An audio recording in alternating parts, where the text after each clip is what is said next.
So I wanted to start off this video with doing something a little bit different than normal. What I wanted to talk about is something that won't necessarily show up in the good and bad ratings, but it is something I wanted to do a quick talk about, and that is what is happening with the community. This past week, I have seen the largest number of players leave this game, personally, that I'm aware of, that I have seen in this game since going back to Heroic AAT and the difficulty that they had with the normal as well as the mods release. Since then, it's been some trickles, there's been some bad things happening in the game, but never as many people leaving this game in frustration than I do right now. Now, I know that a lot of these players are largely free to play and they're feeling the frustrations of the Galactic Legends and what's happening in Arena, and maybe this is CG's plan. Maybe CG's plan is to squelch out all of the free to play players and just leave it to pay to play. But what I can say is that without a State of the Galaxy or a road ahead to really give us any direction, and with some of the latest content coming out in this game really being subpar, a lot of people are starting to lose some of their vigor for this game, and you're seeing a lack of enthusiasm, and that is seeping through the community. So as a note, if CG is watching this, while I will go through the good and bad and be as objective as possible for all of that, as a note, the longer you delay in trying to get these fixes, and the longer you delay on any reasonable communication to tell us what is coming up, the sentiment in the community is turning sour very quickly and making it difficult for players to continue. So think about that as we go through the rest of this week in Judgment, and you guys will hopefully enjoy this episode of Good and Bad. Hey everyone, welcome to another episode of Good and Bad. I am Infinity with Reality Skewed Gamers, and this is the show where we go through the news and notes from the past week of different games and give things either a thumbs up or a thumbs down based on whether or not we thought it was good or bad. Now this is focused on Star Wars Galaxy of Heroes, which is the primary game that we cover. So let's go ahead and jump into some of the good and bad things from this week, and let's start out with the latest ship in the game. So as you may have seen, just based on the initial image, there is a new ship. It is the Imperial TIE Bomber, and it is actually a really good ship.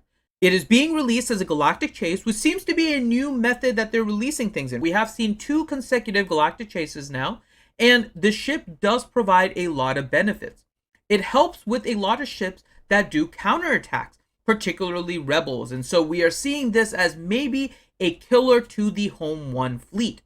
So, the kit itself, really good. I think it has a place in an Empire fleet, primarily with Tarkin, although it can fit with Chimera, but it looks better with the Tarkin so far. It's going to have a purpose to beat the Home 1 teams, which may come in handy, as CG has mentioned that they are looking at going with 2 ships in the GACs moving forward.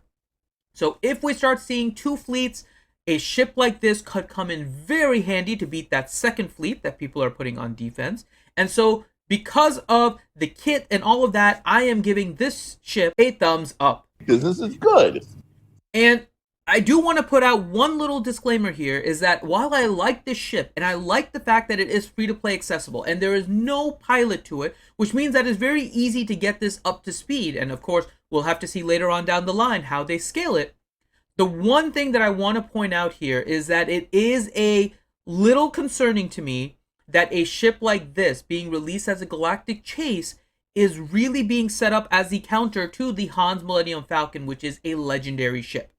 I know that ship has been out for a while, but to have a galactic chase ship be better, or basically best, a legendary ship is a little bit disappointing given the fact that we really only have 2 legendary ships in the game. One is a capital ship with the Chimera, and the other one is the Han's Millennium Falcon. We've been talking about this now for weeks, and it is the Grand Arena Season 8 stuff, and it's not about the Grand Arena, it's more about the Empire Strikes Back content. And the fact that they've been telling us that Empire Strikes Back content is coming, we've gotten some stuff in the initial release where they gave us some free stuff, which was nice. Since then, there has been a major letdown on the Empire Strikes Back content. If all we are getting are these feats and this GAC and the GAC theme, it is pretty disappointing, and CG really honestly should stop trying to promote it as Empire Strikes Back content. Going back to what I said in the original part of this video, where I mentioned that really communication is super lacking here and is very disorganized with CG, these kind of things are not really helping. while it's fun to have Lando and Lobots in feats, and while it's cool to have this Darth Vader, Boba, 88, Bosk, and Dengar feat, and trying to get that together from Empire Strikes Back, this isn't really new content. It is a way for us to use characters, which is fun and usually appreciated. However, really high Division 1 players not really going to end up using this because these aren't really feasible team compositions. And so this is kind of falling short of what Star Wars fans would expect for Empire Strikes Back content. And I hope CG feels the same way, and hoping that they are planning on more things that we'll hopefully get in the road ahead.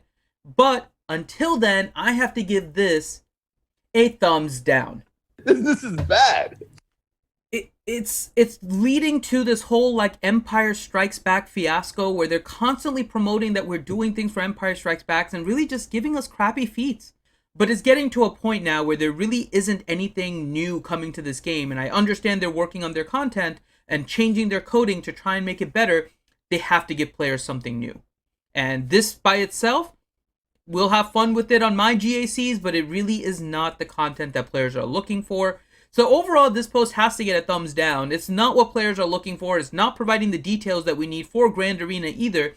And the feats are just fun, but they're falling short of what we're considering actual content. And I really hope that we don't have a disconnect between the developers and the players that consider feats to be content. Developers, feats are not content. They are little thematic things that engage players every now and then. It is not content. So please do not consider this content, and I hope there is real content coming out. That being said, we had a content update, and the content update did include some things of note. First off, we talked about it a little bit. The TIE Bomber is now in the game, and it is in the Galactic Chase. There was also packs available. In addition, though, I do want to talk about the changes that they made to the Supreme Leader Kylo. And overall, I am giving this a thumbs up. Because this is good. And the reason I'm giving it a thumbs up is because Supreme Leader Kylo really has been somewhat inferior to Rey. In PvP, they both can beat each other, which is fine. In PvE, Supreme Leader Kylo was definitely better than Rey. But what we saw is that Supreme Leader Kylo actually had a bunch of counters that could have been made by free-to-play players using pre-existing characters. And really, what the goal is for these Galactic Legends is for those two to be able to beat each other, but nobody else really able to do it unless you're really out-modding them or out-strategizing them. What we see now with the Supreme Leader Kylo change is that Supreme Leader Kylo got a huge boost. Even those with Galactic Legend Rey are having difficulty. And the fact that they're having this difficulty is part of why it is important that CG balances out Galactic Legend Rey and Galactic Legend Kylo. And now we have a little bit of a really, really powerful Supreme Leader Kylo and still a powerful Galactic Legend Rey, but seems to be falling a little short. And we are now seeing on different forum posts and in Reddit, those that have Galactic Legend Rey are looking for a boost on her in order to kind of match out how good Supreme Leader Kylo is. So it is one of those things where now there is a little bit of a change in dynamic between the two Galactic Legends. Those that spent money on one may start regretting it and hope that they spent it on the other, and you never want that with your player base. So hopefully they do something a little bit to Galactic Legend Rey in order to kind of tweak her so she matches up better against Supreme Leader Kylo. But otherwise, I mean, it's a good change for Supreme Leader Kylo, and he actually needed it because he was falling very short. So overall, this week has been fairly good. We got a new ship that is going to be a pretty good ship. We got the changes to Supreme Leader Kylo to actually make him more viable for those that actually worked on him. And now we are seeing that, unfortunately, a little bit on the bad side, that the Empire Strikes Back content is not where it needs to be. But overall, since that is a continuing theme, this week overall has been good. And so I am giving this week a thumbs up.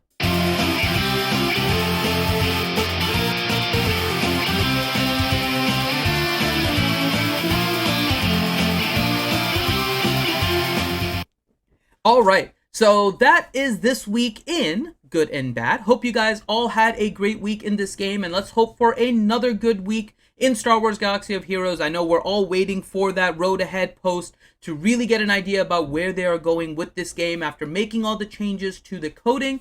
Let's hope for the best. And with that, I Infinity with Reality Skewed Gamers. Thank you so much for joining me on this episode. If you guys enjoyed this content, please make sure to hit the thumbs up button.